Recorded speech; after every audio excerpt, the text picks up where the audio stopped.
Overall, the weather pattern still looking good across southwest Montana in the next couple of days. However, we got a pretty powerful storm system hitting the Pacific Northwest coast and a long fetch of moisture feeding it.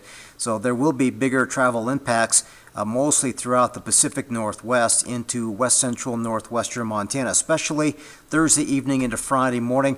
Lookout Pass from Missoula to Spokane, for example, on I-90, Lookout Pass could pick up to a foot of snow. There could be some pockets of freezing rain in there in the overnight. Winter weather advisories from Missoula to Kalispell, that includes the Flathead and Highway 93.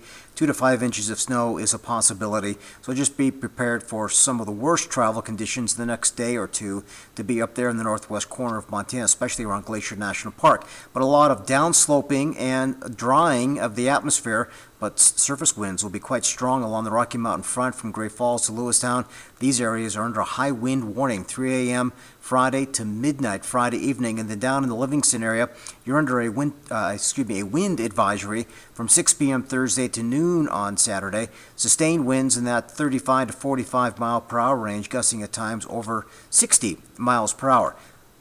That's about as active as it's going to get. For southwest Montana, I think we could see some localized gusty winds, but it should be a dry weather pattern.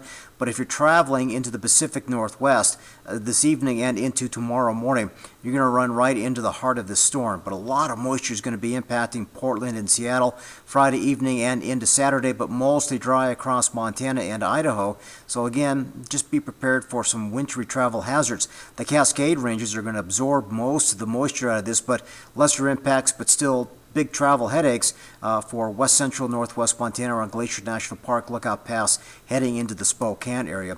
Again, just be prepared for blasts of winter weather tonight and into tomorrow, and gusty winds in wind-prone areas east of the Divide through Saturday.